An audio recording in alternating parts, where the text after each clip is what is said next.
Okay, so here we have to my left on your screen, the developer AMA. So this is on our competitive Overwatch for any of you who are wondering where this is. And these are some AMA questions. So ask me anything is what AMA stands for. Let's now go through, see the questions that were asked, the answers that were given, and what it means for us. Starting off nice and juicy, which was Douchey Hauser MD asking, do you foresee any heroes changing roles, or would you like to keep everyone where they are? Let me just turn the music down a little tad. So Jeff Goodman, the lead hero designer of Overwatch, says, this is something we've been experimenting with and talking a lot about. No hero has moved roles yet though, but we've started testing Doomfist as the tank, as previously mentioned. They have previously mentioned that. Doomfist's kit is full of crowd control effects and mobility, which makes it difficult to tune and balance him as a DPS. As a tank though, he can keep those key properties to his kit since they fit nicely into a tank role. Brackets, mostly the crowd control stuff. Of course, this means he'll be losing some damage and gaining some defenses. This is still being tested and iterated on, so I don't have a ton of details on it yet as it's still in the early stages. Some of the early feedback so far is that he's not really feeling like a tank without at least having one active defensive button. His main defenses are passive. Presumably that refers to the shields that he gets when he, does damage and he slams around and shit. So that's something we'll probably try next. Now, to me, this feels kind of lazy. And I know that's maybe harsh, and who am I? I don't know shit about game development. But this feels like a very lazy approach to game deving and to hero balancing, because in my humble opinion, when you're making heroes and shit, the first priority should be, is this hero fun to play and play against, right? That's what it should be. That's the top thing.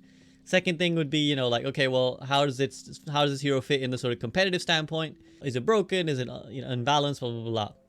I think bottom of the tier list should be, I guess this hero roughly assigns the philosophies that we randomly attributed to the roles ourselves, right? So the fact that they were like, well, we only want tanks to have CCs, and then they're like, well, here's this DPS hero who has a shit ton of CCs. Should we rework him? Actually, fellas, what if we just make him a tank instead? Because that fits the remit.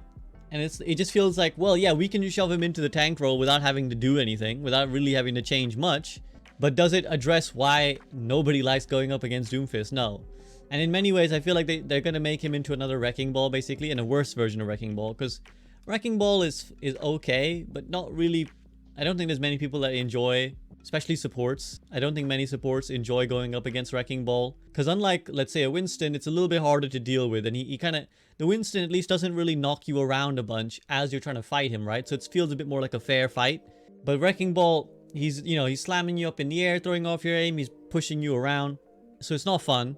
So Doomfist is going to be more of that, where he's flying in from some random angle, uppercutting you, punching you, dislodging you, and yeah, it's not going to make your life fun. So I'm a bit disappointed, and the reason I say lazy as well is we go a little bit later down this post. They say here, so a couple people responded, and they responded to some of the comments. One person said, if it was still 6v6 and he was an off tank, I can kind of see it. My guess is that he's going to use a CC to push enemies into bad positions or something, which is what Wrecking Ball does. Yup, this can still be a big part of his kit. For example, one thing we're testing is for Rocket Punch to create an area knockback around the target he impacts, creating a new ability to knock multiple enemies away or into walls. So if you thought getting knocked around individually was bad, how about having your whole team get knocked around by the one guy? It just seems kind of silly to me. I'm not down with this. I think the rest of the AMA gets better, but they started, at least at the top down, they started real bad on this one. I just really do not like this idea. Again, so to be fair to the devs, right, to play devil's advocate to my own point, it obviously would require a lot of time and work to rework Doomfist completely as a DPS hero, or even if you put him in the tank role, to not make him boring, constantly stuns you, crowd controls you guy. And at that point, he would essentially be like making a new hero. So presumably the dev team thought, well, we can just make a new hero, or, we can work on the new heroes we're making and just, do whatever with Doomfist and it's fine.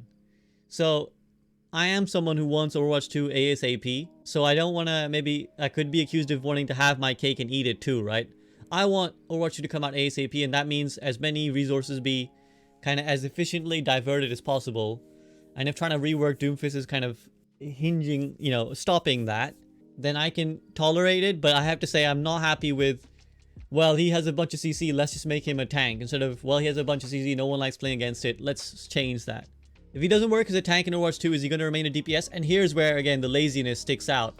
This is tricky, to be honest. In a world where almost all crowd control has been removed from non-tanks, Doomfist would be a huge outlier. Maybe there's a world where he can still exist as a DPS with less displacement and crowd control, but it would certainly be a challenge to make that work, right? So that's basically, that sums it up. Like, it would be too much of a challenge. Basically, it would require too much time and effort to make him work as a DPS with less displacement and crowd control, so fuck it. Now we have Automated Waffle says, were ultimate generation rates lower in the live game, or than in the live game? It felt like there was less ults in general, although this might just be due to one less player and the 25% less ult charge from tanks. Jeff Goodman says, the biggest change here is the less ult gain from tanks. We haven't actually modified any ultimates costs outside this change, and the implicit 5v5 changes, obviously. Having ults happen less often was something we were targeting early on, and this tank change largely accomplished this for us by itself. So this I'm down for. For those of you who remember when we did the content creator pugs, we tried some different ideas for Overwatch. One of the things we tried was ults resetting at checkpoints. And I think Frito and I were both commentating. We both said, this feels better. This feels like a better Overwatch where less ults are flying around. So I'm glad that the devs themselves were also like, yeah, actually we don't want that many ults flying around. And the 5v5 does this on its own. So I'm down for that. I think ults, while cool, should not be so frequent. You know, they're fun, but honestly they start to take over the game a little bit, and then it becomes a little bit, it's bad in every aspect. It's bad from the hero design, because then heroes are, you know, getting picked for their ultimates. It's bad from a spectator POV because they're usually very visually massive. So I think all around having less ultimates is something I'm in favor of. So Terminal Noob asks, was there any feedback from the pros playing the playtest that you didn't expect? Finally, there's been a bit of talk about Zarya's bubble cooldown in Overwatch 2 as it exists now. Has there been any talks of potential changes to this, such as an async cooldown for each bubble? Async presumably meaning bubbles on individual cooldowns. It's a very weird way to phrase that. I don't know why they didn't just say it like that. Async. Jeff Goodman says, yep, we had a good mix of things we expected and we didn't expect. Probably the biggest surprise for me was just how good they thought Sombra was in this iteration. We've been playtesting those changes for at least a few weeks, and while she felt strong, she never really felt like taking over our games or anything. Obviously, when you get her in the hands of pros with amazing game sense and coordination and aim, it makes confirming kills a lot easier. We've since focused a bit on her numbers and tweaked her down a bit to try and keep her under control, while still allowing her new kit to play well. I mean, this is fairly obvious, like obviously, clearly, judging by the reaction, it was clear that the devs didn't quite understand how strong she was. But again, as I said in my video reacting to the changes, the numbers don't matter to me as much as the intent. The Sombra changes in their intent are cool. I like the idea of making Sombra an assassin rather than a hack bot. And like, I hope my team follows up on this. And the number can always be toned back, and that's clearly what's happened. The pros were like, whoa, mama, this is way too strong. Tone that back. They'll just tone it back, and that's fine. So, not a biggie. When we first saw the playtests in the PvP stream, there was, you know, the playtests we were watching were pretty gold platty. They're pretty gold platty standards. So that is what their internal playtest, that's probably the standards of their internal playtest, which in one way is good because that is what it will look like for the majority of players playing Overwatch. But that's also why it's good to have the pros and higher ranked players playtest as well, because otherwise we miss out on stuff like this. It's important to get both the average player's experience, but also what happens when you min-max the characters. And I think in this case, it's good that the pros got to be like, whoa, whoa, whoa, chill out on the Sombra. Now, on to the Zarya stuff. I think there's a good amount of iteration to still be done on Zarya. I think Josh already touched on some Zarya stuff in another thread. We'll check that out later down. But I would definitely say she's not set in stone. She's always going to be a bit tricky to tweak in this 5v5 environment. And I'm sure we'll see some more changes over time. So let me scroll to that Zarya post. Many pros involved in the match described Zarya as particularly weak in the tank lineup. Some even suggested it felt like she was nerfed with the bubble cooldowns. Do you have any plans to rework / adjust her based on that feedback? So again, this is where having the pros is helpful, and you'll see in a second. This is an interesting one we're keeping an eye on, since internally the resounding feedback has been that Zarya is far in the other direction, and many think she's too strong and constantly high energy with being able to bubble herself twice.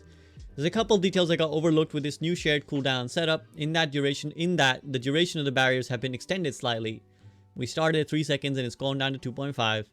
And the cooldown timer starts ticking immediately, unlike on live where the barrier has to be destroyed or time out first. So if the barrier isn't broken, your cooldown is coming up quicker than on live by some amount. The current internal cooldown is 9 seconds, and it's easy to tune that lower if she isn't performing well, but at some point it breaks down, and too many of those barriers quickly gets annoying to try and play against. The flexibility to barrier yourself twice in succession or an ally twice is also a powerful utility in of itself. Using both barriers exactly the same time is the worst case scenario for cooldown management, but sometimes necessary. Part of the interesting gameplay can be making that choice. So again, this is why I think it's really important to have different sets of players of different ability playtest. And Zarya, I think, is a very good example of this, right?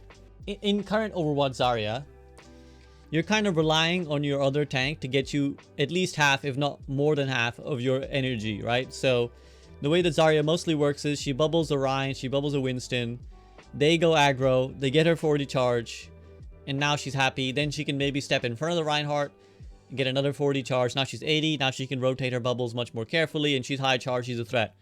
Now, in a world where there's no other tank to bubble, either she gets some really crazy ass DPS going deep and doing the same job for her, unlikely and not as easy, or she has to step forward herself and bubble and hope that people hit her. Now, in gold plat, people will probably still hit her, right? So in gold plat, people will probably charge the bubble regardless. And I think we saw some of this in the playtesting we did on our Discord server and stuff where, you know, sometimes it felt like the Zarya was just high charge all the time. And if being able to bubble yourself twice in a row is incredibly scary. Like a Zarya already now, 80, 100 charge, and one bubble is really difficult to deal with if you're just trying to duel her, even 1v2 maybe. But two bubbles back to back is going to be like, you know, she could take 2-on-1s quite easily. But at the pro level, people are obviously smart enough to not feed the bubble, and they're good enough to stop and react and not charge up the Zarya. And on top of that, they're very good at punishing when players have used their cooldowns, right? So if the Zarya does use two bubbles at the same time, or if they're roughly tracking the cooldowns and they know that she used the self bubble a little bit of time ago and she just used an ally bubble, they will quite quickly pounce upon her and kill her. So I think that this is again where the discrepancy between gold and plat and pro level manifests itself, where clearly in the internal playtests, people are feeding the crap out of the Zarya bubble. People probably aren't abusing high ground on Zarya. And so the playtesters are probably like, whoa, whoa, whoa, she's so strong. She's high energy all the time. She's got these two bubbles. It's so hard to kill her. But the pros took one look at it and were like, yeah, we just won't feed the bubble and now she's garbage. Because there's no way to really force you to... If she's not high energy, there's no way to really force you to shoot her, right? In the way that you can force someone to shoot a Reinhardt with a bubble on him, right? Like, if the Reinhardt's are swing trading and you drop the bubble, there's no way to really react and stop. Or if you're bubbling the Winston on entry of his dive, there's no... You need to shoot that Winston. You need to try to shoot that Winston. You can't just be like, I'll stop on the off chance that he gets the bubble. You're going to try and shoot that Winston midair or when he lands, right? So that forcing element of the bubble is gone, I imagine, which is why we're seeing this big discrepancy in more, not even the player, but the opponents facing the Zarya and how that impacts her kit. Next up, Aspharon says, the change to 5v5 will of course require hero changes across the board, but I'm primarily interested in how you're going to be looking at supports. With them both having one less tank to heal and one less tank to protect them, how are you tweaking the supports for the new game in broad strokes? Now, one thing I noticed about these AMAs is quite a few worried or anxious support players out here. I'm not sure why. Jeff says, so far, broadly speaking, we found that supports are often more safe in a 5v5 environment because there's one less tank trying to dive them and take them out. There are instances where this isn't true, like Sombra in her rework trying to assassinate them, or being sniped easier without lots of barriers to hide behind, etc. In those situations, sometimes it's just a matter of trying to position more carefully, get good, or maybe Sombra just being a bit too OP right now, tongue face. Initially, we were worried that supports without mobility to escape might be very weak in this environment, but so far we've actually seen Zen Ana being very strong instead of weak, because of the nature of their offensive capabilities in a 5v5 environment. I think this one is a very good illustration of like one of my pet peeves with the 5v5 change in people's response to it is that people always think about it in terms of like, what have we lost, and not in terms of what is also gained. So people always see from this very narrow POV of, I have one less tank to protect me, now my game is harder, but they don't think, well, also they have one less tank to stop me from doing the things that I want to do. So in the case of why Ana Zen are strong, the things that screw Ana Zen are big ass barriers in their face. Ana, when she doesn't have double shields blocking everything she wants to do, can do a lot more work. And I think one thing that we'll see is a consistent theme on someone. There was a couple of support questions. I think a consistent theme is the people who are like worried basically sound like they heal bot. And there's probably going to be less room to heal bot in Overwatch 2. Like, you're going to have to do something for yourself. But that's already kind of how it is now. And again, that's why I think Frito always refers to it as like, you know, we're kind of in the pre-Overwatch 2 balance states of recent times. Because the game has already moved towards a situation where even if you're a support, you need to look for aggressive plays. You don't have to like straight DPS and flank all the time. But you do have to look for aggressive potential and chances to make impact. And that's only going to be more true in Overwatch 2 when you don't have massive ass barriers to hide behind. And if you're getting sniped by Widowmakers, maybe, you know, use natural cover and don't peek the angle she's staring at. You know, it's a 5-head take, but that is how it is. And that's kind of what Jeff said in more polite terms. Okay, so we have SJP4410 says, are you guys planning to do more of these in reference to the pro player tests? And Andy, the community manager, says, as a development team, we find tests like this super valuable. We can't commit to anything specific. However, it's certainly a consideration. That is the most PR response you could ever imagine. That's literally 2 sentences that mean nothing. A polite fuck you to this guy in particular. Just like, we like this, but we're not going to tell you whether we're going to do them or not. Maybe, yes, no, I don't know. It's a reply, but may as well have not been a reply, essentially. Nothing added. Some of these comments, I was just like, people phrase stuff so funnily. It's so like, it must, I would be annoyed if I was a dev. But anyways, this guy called Happy Sleeping says, do the role passes really make sense from a balance point of view, or are they causing issues? Not just with ensuring unique hero identity, but also general game balance. Clearly, this person has made their mind up. E.g., 1. I have always thought that one of the things that was a balance point in the support roster was the Mercy and Zen have a passive self-heal, but can't heal themselves under fire. No, that's absolutely not a balance consideration, even in the slightest. That is no bearing on whether these heroes are ever played or not. Maybe in bronze, but nowhere else, bro. Is this even relevant to their pick rates? Now the supports that are able to heal themselves while under fire are additionally getting a passive self-heal. Is this something you have considered? I love that question. Is this something you have considered, game dev? Like, I would mold at this, like, this type of... maybe they secretly molded and, you know, took a deep breath and then I wrote their reply. Yes, game developer, you know this big change you made? Have you considered what the change actually does? Or should you have listened to Happy Sleepings on Reddit? They continue, should Mercy and Zen also get a way to heal themselves while under fire? 2. Does it make sense for a hero that slows you down, brackets May, to also passively move faster than you? What about heroes that already move faster? Are they now moving too fast? It's a pandemic, it's crazy, everyone's moving too fast, everyone's running around the fucking map. Jeff replies, so far the role passes have been great and helped quite a bit with both balance and hero design in general. Yes, this is something we talked about a bit when working... This is something that we talked about quite a bit, dickhead.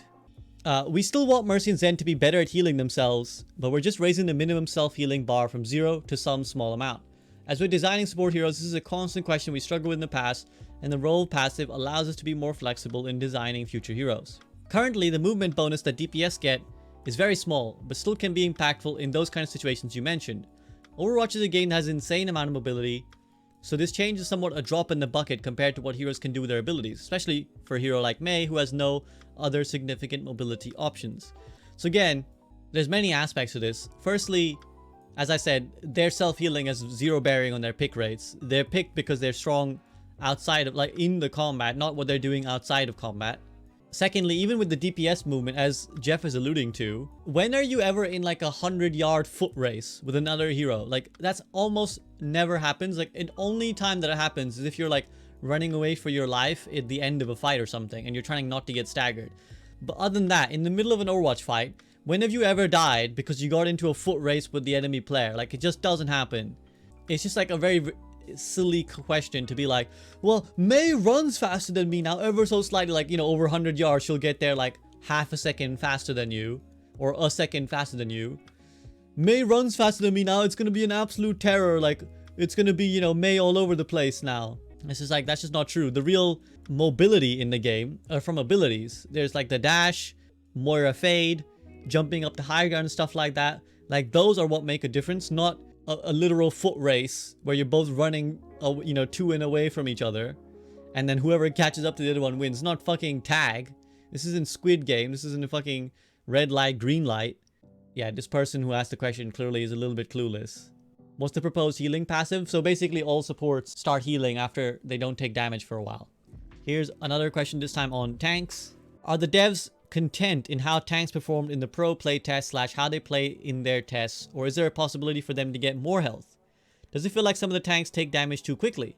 For example, does D.Va get demech too quickly, or does it feel like a tank peeks a corner and gets instantly melted? So Josh No replies, we're still experimenting with many different ways to ensure the tanks are powerful and satisfying to play in this new format. One of those experiments is seeing how far we can push tank base health up before the gameplay starts to break down. Some of the tank results have been surprising.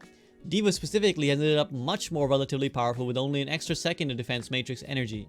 She has other changes as well, but that one did some heavy lifting. Roadhog as well had several experimental buffs along the lines of more damage reduction, resetting hook cooldowns, that would be scary. Or even being able to cleanse himself of things like anti-heal, even more scary, that were taken out because he ended up just being so impactful at a base level.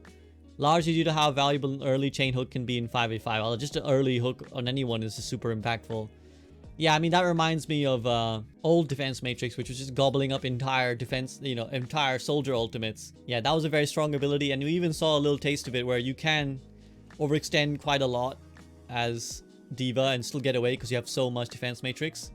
And yeah, definitely like Roadhog could run wild, so I'm glad that they're not giving him a self-cleanse, because otherwise how the hell do you deal with this guy? Especially if you're taking away CCs.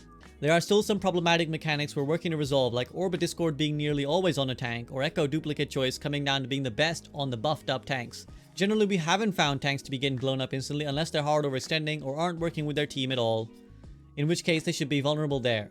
But of course, we'll see how that holds up at the professional level, which again is, yeah, is a fair statement. Like, obviously, if you're feeding your brains out, you should die quick, which something maybe a lot of players don't quite get right now. It's good that they're worried about Discord Orb. The Echo Duplicate thing is a definite conundrum because already it's strong to make a third tank with Echo Dupe, but in a 5v5 making a second tank and making it 2-1-2, not quoting Azealia Banks here, that can be quite scary too. But it is an ultimate, and ultimates are meant to be, powerful and scary. So we'll see how they tune it back. I know people suggested that Echo should just not be able to dupe tanks. Should only be able to dupe DPS and support. But again, we'll see where they fall on that. We'll see what the best way is to tweak it. Oh, this was hilarious. This question is so funny to me. I had a good chuckle to myself on this one. So Lopad, not the Pokemon. I don't know if there's a Pokemon called Lopad. Presumably there is. What is your planned direction for the design / balance of support heroes for making sure they are still impactful? I'm sure you already know, but there are lots of people worried, myself included, about the direction based on the changes we've seen in the videos. It seems like you want to move away from healing, considering the 25% healing reduction. Move away from healing. That's not what that is all about. But you also nerf the utility with the removal of Brig Stun and cooldown increase on Ana's Sleep Dart. Some people have brought up that maybe you want supports to frag more, but why play a support over a DPS at that point? It's just very confusing what you're trying to sue, presumably mean do. Also, is Brig's Shield Bash just a placeholder for now, or is the increased damage with no other effect the final product? It's just sometimes reading someone's comment, you can just tell how clueless they are, like how absolutely clueless they are. The one that's amusing to me is, you want supports to frag more, but why play a support over a DPS at that point? Like, it's such a facetious argument to me, this one, that you could apply it to anything. Like, you could apply it right now to Overwatch, where if you were like, oh, you want to play support and heal? Why are you playing Zenyatta then? Why play Zenyatta who only heals a little when you can play Moira who heals a lot? What, you're absolutely, there's just no point playing Zenyatta. What a silly decision. Why would you ever play Zenyatta? If you want to be a healer, you obviously heal with Moira. It's just that that's the line of argument where it's like, well, you want supports to do damage, why don't you just pick damage? Well, because there's individual flavors to every hero. Like, even in games like Valorant, Apex, which are entirely around the hero pick, like the hero, or around the gun pick, right? Like, the gun is the all-important thing in those games, right? It doesn't really matter how you get kills with your hero because it's all decided by the guns. Even in those games, you have people hard maining certain heroes because the things that they provide are very valuable. And when you've got two teams who've spent like hundreds of hours perfecting their heroes and the little tricks that you can get out of each of their abilities, it makes a big difference. Let alone Overwatch, where your entire character's abilities, your gun, your damage, everything you do is entirely based around your hero, is completely unique to your hero. For someone to be like, support's doing damage, why don't they just play DPS at that point? It's just kind of just clueless, stupid. Not enough dumb things could be said about this comment, to be honest. And again, it's just like, it must make you want to blow your brains out as a game dev. Like, I would just mold the crap out. It's very confusing what you're trying to do. No, it's not confusing at all. Maybe confusing to you, low pad, but it's very obvious they're just trying to make it more of a shooter game, and that's perfectly justifiable. Like, they're allowed to say, hey, this is a shooter game, we're making it more of a shooter, everyone has to contribute to the shooter elements, and you can't play the game anymore standing up the behind of your tank, pumping relentless heals into them and hoping they carry your ass. Like, that is, I think, the theme of all the support comments that I've seen in this thread at the moment. They're all basically healers who basically heal bot, don't know anything except how to just pump heals up their tank, but will still complain about how their tanks feed. It's like people just want to have their cake and eat it too, because the #1 complaints I see on these very subreddits, on competitive Overwatch, on our Overwatch University, on our Overwatch, is always like, PSA guys, if you're a tank and you're running away from your healers, you're not gonna get healed. Stay in LOS, hee. I am very smart and I hope you listen to me. And so it's like, on the one hand, people be ranting like that, and then the devs come along and they're like, hey, so we actually took away one tank, so you only have to worry about one tank healing now. And with less shields in your face, you can actually do more. How about that? And this guy's like, but you want me to do things that's not healing my tank? I'm so confused. At this point, I should just play DPS. Like, bro, what do you mean? What do you mean? You know what I mean? It's just like, I'm just so like, I'm annoyed for the devs by this question. You're still a support. You can still do things to enable your teammates. You can still heal them. You can still assist them. But now, you can actually do other shit too. You have time to do something that's not just healing your two tanks who are taking a shit ton of poke. And also, is Brig shield back just a placeholder now, or is the increased damage with with no other effect the final product? Clearly, the passive aggressive sentiment here is that if shield bash is just a stun, or is no longer a stun, Brig is garbage now.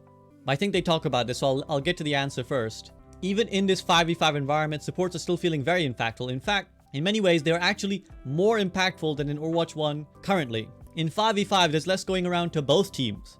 Coupled with the ability to focus heavily on the single tank, it becomes easier for both teams to sustain longer fights, which is exactly what we're saying. I think the people who are worried, well, if supports heal less overall, then my job, like, I'm less impactful. Basically, it speaks more about them than the role of supports. Because if they're heal botting, they're already having a bad time now. Like, if you're heal botting right now in Overwatch 1, you're missing out on the majority of the value of your character. So if you're heal botting right now, you're already in trouble. So get with the New World Order here, guys. Like, get with the New World Order instead of whining about, well, they're making me do even less healing now. Well, yeah, go do other shit. Okay, now on to the Brig. They give quite a lengthy reply about Brig. Jeff Goodman says, there's two parts to this question, so let me break it down. The healing reduction was an attempt at combating the first question here, where sometimes fights could sustain for too long and it felt like it was too hard to confirm kills with one less player dealing damage. Again, people always think about, well, I lost a tank, but it's also, well, they also lost a tank who does damage. That, and we were trying to make poke damage be more meaningful.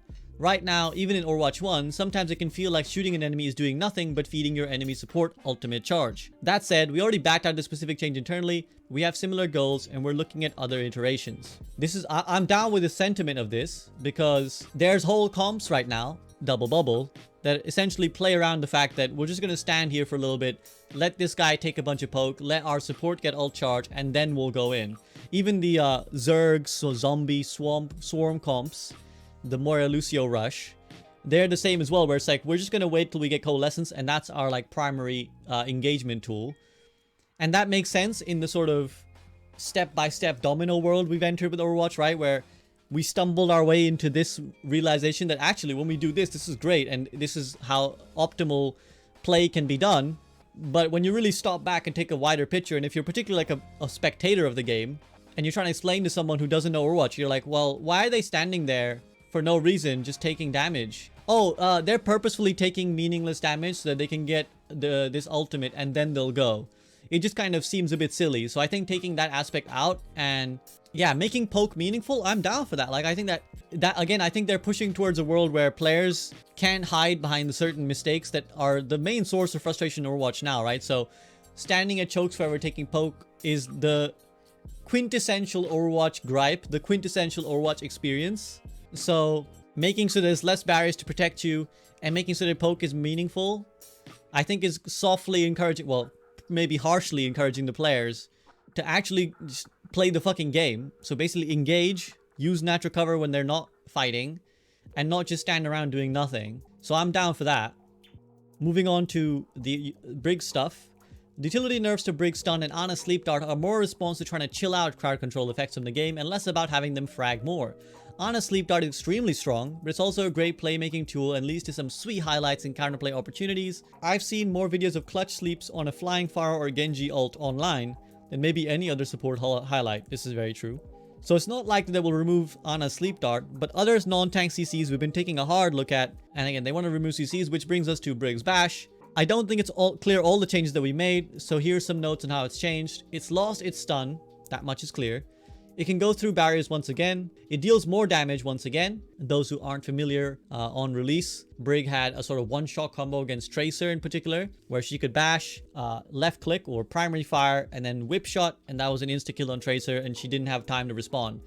So technically, I guess she could still do that now. Obviously, the stun element isn't there, so Trace has a chance to reply, but it seems like that combo is still there. Its damage now triggers Inspire. This is actually very impactful. Initially, I thought this might be a minor change, but upon playtesting, I found this to be extremely helpful. You can shield bash enemies to trigger Inspire and move to safety without ever lowering your shield. And I think, again, for the person who asked this question, they clearly don't understand that, okay, the bash is nice and the stun of the bash is nice, but if you can just trigger Inspire all the time, you're gonna be fine. Like, you don't even need the stun. If you can self-heal all the time, which is what this will allow you to do easier, like you can bash someone and still be healing yourself, you're gonna be loving life. And that makes Brig very, very good still. So on top of that, it travels much further, almost twice as far. It is much more useful as a mobility tool in this version, and it has a much reduced cooldown. The thing about Brig right now is the stun and the flail in many ways are needed, because otherwise she's just a hero stood still with very short range, and that's very easy to exploit, right? So the flail and the bash are there to protect her or her other healer from people coming on top of them, because she doesn't really have any other way to get out of trouble compared to a Moira, who, as you guys have seen on my stream lately, I've played a fair amount of. With Moira, it's so easy to reposition and compensate for something going wrong, right? So, oh, my team actually went really far away in a direction I wasn't expecting. Fade, I caught up. It's all good. My cooldown will come back quickly enough, so it's not an issue. Oh, I'm actually in a really bad spot here. Everyone's on top of me. Fade, I'm out. Right? So that actually is huge. It allows flexibility. As I always say when I play Moira these days, like, it's so flexible because you can kind of be everywhere at any time. So having that mobility aspect of Brig is actually quite impactful in of itself. Being able to just kind of like instantly shoot off and reposition somewhere else is quite powerful. So I don't think without her bash she will be weak. So I think someone who's like, you removed her bash, now she's garbage, is again not with the program on what makes Brig strong.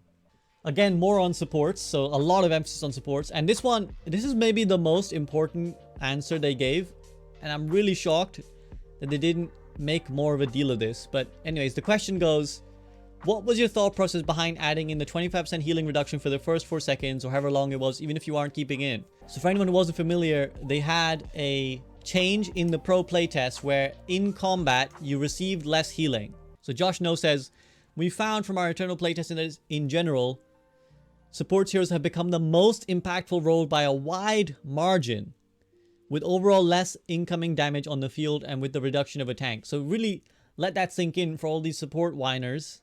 Most impactful role by a wide margin, says Josh No. And this is what people should be, like, support mains should be rejoicing. They should be like, thank God I'm free from the shackles of having to heal bot my shit tanks, always taking damage. Instead, everyone's like, no, but I want the tanks. It's like a love-hate relationship. It was like, I want to complain about my tanks feeding, but I don't want them to stop feeding. I want them to take a shit ton of poke. I don't know what else to do. I don't know at this point. I don't know where else to go. I love him. I don't have another choice. Most impactful by a wide margin. This led to the average time to kill becoming much higher and many fights stalling out longer than we'd like. not only healing output, but utilities like Mercy Resurrect, Ana Sleep Dart / Biotic Grenade, Zenyatta Discord are even more impactful in a 5v5 world. So again, makes sense.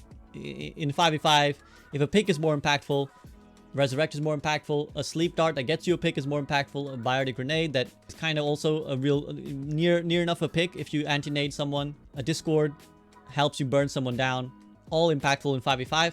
The general approach was to reduce healing output by some amount, but we don't really know what the amount is on an individual level. This is really important here, guys. A little peek behind the scenes for game dev. The blanket passive heal reduction with a new concept of being in combat is a shortcut for us designers to find an approximate value of what it should be changed by. Since to adjust the value from playtest to playtest, we only have to change that one number rather than edit every healing script value individually. The reason for the in-combat rule was mainly because we already know from earlier tuning in Overwatch's history that when healing is too low, Mercy, Zen, Lucio especially, it's annoying to try and heal large health pool tanks between fights. We've considered adding a bonus heal multiplier to the tank roll passive, but it also contributes to the issue of fights stalling out as mentioned above. It could still happen in some form though. This is so important. I have no idea why they did not shout this from the rooftops, because basically everybody saw that in combat reduction thing and thought that the devs were complete fucking morons and thought that they had no clue what they were doing and they were completely incompetent. In reality, it's just a complete shortcut for them, because you think about it this way, right? They're playing in these playtests and they realize the tanks are staying up too long, so they need to reduce everyone's healing. But obviously just changing everyone's numbers back and forth is annoying, right? Because having to think, okay, well, what's reasonable for Ana then? Well, what's reasonable for Moira? What's reasonable? So it's easy to just take this little one knob that they can tweak and say, okay, well, let's just reduce everyone by 25% for a little bit. And obviously, in between combat, it was taking too long for people to heal up, which is why they didn't just, they do it the other way around. This allows them to say, okay, let's play the game, see what it's like with 25% less healing. And when they find the right number, let's say it's not 25, it's 30%, it's 35%, it's 40%. When they find the right number, we're like, okay, the game feels good now. Then they can take that in-combat thing out and then actually look at the hero's numbers and say, okay, well, if 40% is the rough target, we'll reduce Moira's healing by 40%, but we won't reduce Zen's healing by 40% because Moira is, you know, AoE heals, Zen is single target heals. So to kind of balance it out, we'll reduce Moira by 40%, reduce Zen by 30%, and we'll go from there, right? So that makes a lot of sense to do that. And I'm not sure why they didn't just say they were doing that, why they have hidden this very important piece of information in a dev AMA somewhere in the bottom, instead of making everyone think you guys are complete fucking incompetent morons who added this, you know, aspect to the role passive that is just bad. It's like nobody wants in combat healing to be reduced, right? Like that just feels kind of rough. But they needed to figure out how much they need to reduce the healing by, so they could actually find that right number. So yeah, this seems completely reasonable to me. And yeah, they're just making their own bad PR at this point. I can't help them at this point. Like I'm out here trying to interpret some of this stuff for you guys, but like I can't help them if they want to give themselves bad PR. They never at once mentioned this before until I didn't hear it mentioned before until now. And again, the reason they didn't just tune the healing back completely is because obviously out of combat, it was taking too long to heal. So this probably just made the game boring, right? Like, let's say they had tuned all healing down by 30-40%. Clearly, it would have just taken forever for your Zen Mercy comps to heal up a Reinhardt who took a lot of damage, right? So they were like, well, let's just do it in combat for now and then work on it later. I don't even think it's an issue of hiring more communication people. It's hiring people who actually, or understanding what the community is worried about or going to be worried about. More importantly, I think is the biggest key, is making sure that the people you're talking to when you're like, before you make a decision, understand, oh, they're not gonna like that. Oh, you did that, they're not gonna like that at all. And that's the problem, because they obviously went ahead, put this to the pros, put this to all of us, thinking that, and that's why they probably didn't speak about it. I think that's why that information came from the pros. I think it was Super who leaked that there was this in-combat reduction, because the devs were like, oh, it's just a thing we're playtesting, it doesn't really matter, it's just irrelevant, you know, it's just whatever, it's just a placeholder. But obviously the pros played and they were like, what the fuck? In combat, I'm getting healed less. And then they told everyone else, and everyone else was like, oh my god, the devs are so bad. But in reality, what they should have done is gone, oh yeah, guys, by the way, if you don't tell them about this in advance, they're gonna freak out. So you should give them a little bit of notice and say, by the way, you did this change, but it's just a placeholder. Easy. I think this was the last answer they gave. And this is a funny one because we kind of alluded to this earlier, where Toro the Tank says, "Are you guys exhausted by all the rampant speculation based on an unfinished preview?" And the community manager, Andy, says, "Real talk, not even a bit. Speculation and theory crafting is a result of an audience that cares deeply about the game we're making. We're stoked to see all of you discussing the gameplay from the OWL and playtests." And that's an optimistic view on it. I don't know if I 100% believe them. I would be molding at some of these questions and some of the speculation. I would just be like, these dumb fucks. But, you know, it's nice that they're at least ostensibly viewing it that way. Because there are a lot of passionate people. There are a lot of people who still care about the game, even though it's quote-unquote, haha, dead game. And yeah, I think the theory crafting and all is just our desperation for new information and stuff to get hyped about. So there you have it, guys. That is the entire AMA. This is all on our competitive Overwatch if you want to catch up for it yourself. Yeah, what do you guys think? I think I'm largely quite pleased with the communication they put out. The only thing that was alluded to that I dislike was the Doomfist change. Again, as I spoke about, I'm not a fan of CC Doomfist tank. I don't think it's going to be a lot of fun. I don't think people are going to enjoy playing against that. They don't enjoy playing against right now. So a buffed version of Doomfist flying in your face, punching multiple people, even if it's not lethal, is still annoying. But other than that, I like all the answers they gave. I think they indicate a pretty good direction, that they at least have a decent grasp. I think they have a good grasp on what the average player is enjoying or not enjoying in Overwatch at the moment, I feel. Where they lack is clearly understanding the pro level, and which is why it's good that they got the pro playtest, and maybe they should continue to have contact. I'm sure they will, because OWL will be the first place that Overwatch 2 will be played. So they definitely need to have contact with the pros. It seems like that's where they're most out of touch. But other than that, from what there sounds like, I think the changes that they're making are going to make the game more enjoyable for a large number of people, right? It sounds like a lot of these support players in particular that we heard from are worried that they have to, like, you know, actually be aggressive and contribute to the hero shooter, but they got to suck it up. I mean, speaking from my own personal POV, I'm more of a MOBA-esque player as well, right? Like, I'm better at the MOBA elements of Overwatch, of the cooldown management, of the using the right character in the right way, in the right place, and picking correctly. But I also recognize that this is a shooter game, and amongst shooter games, people want to shoot and kill stuff. They don't want endless cooldown management. So for the benefit of the game as a whole, for the benefit of the audience as a whole, it's good that we're moving in the hero shooter direction, and that we're actually asking players to do more for themselves and not just drop barriers and hide behind barriers all day long. So I'm down for that. Some people aren't, but some people will inevitably be upset by whatever change they make, and we will lose some people inevitably anyways. I'm down if we lose those people and gain, you know, 5 times more people instead. So that's my POV. You tell me what you guys think. My rant over.